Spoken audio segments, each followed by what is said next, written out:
fighting for a dream within reach. In a quiet village nestled at the edge of misty hills, there lived a young man named Ewan. He was born into a simple family. His father, Gareth, was a skilled carpenter, and his mother, Rowena, spent her days sewing and caring for the household.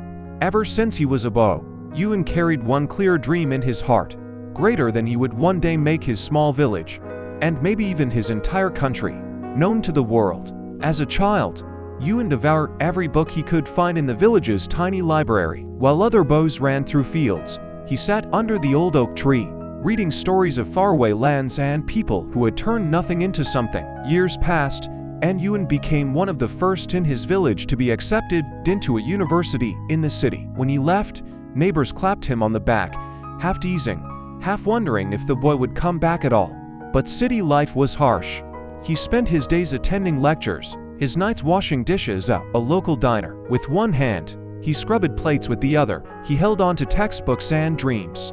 Many nights, as the city lights flickered outside the diner's greasy window, he felt his dream so close, like he could almost reach out and grasp it. But then he'd sighed, feeling it slip from his hands once again. One weekend, Ewan returned home to visit. The village boys, who once played with him, gathered around and laughed.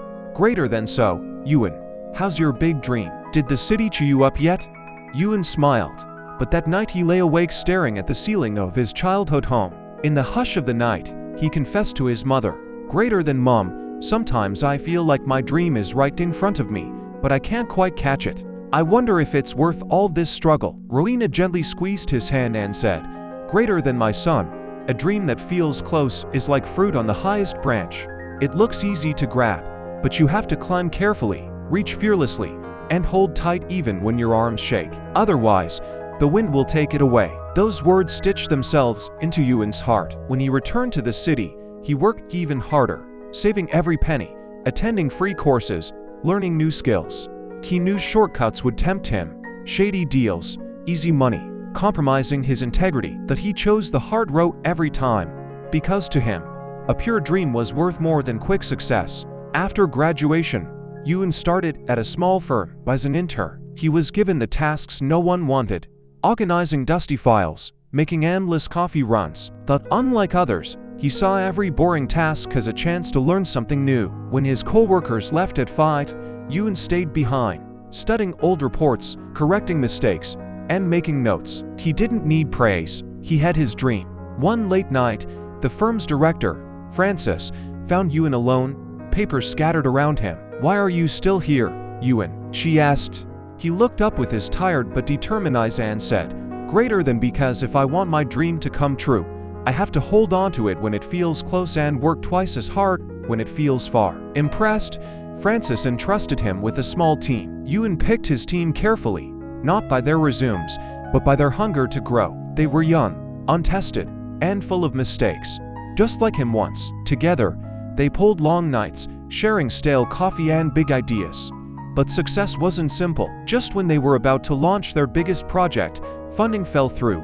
Competitors spread rumors to sink their chances. Some teammates left, afraid to lose what little they had. Ewan stood alone again. He could almost see his dream on the horizon, bright, but just out of reach. One night, exhausted, he found an old notebook from his student days. On the first page he had once scribbled, "Greater than when your dream feels close, double your fight." He called his remaining teammates together and told them, "Greater than, we've come too far to give up now. Dreams test you when they're almost yours.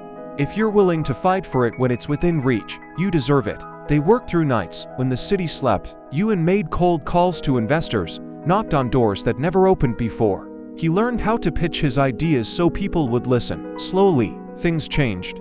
People began to believe. Funding returned, their project launched, and their small idea grew into a brand that crossed borders.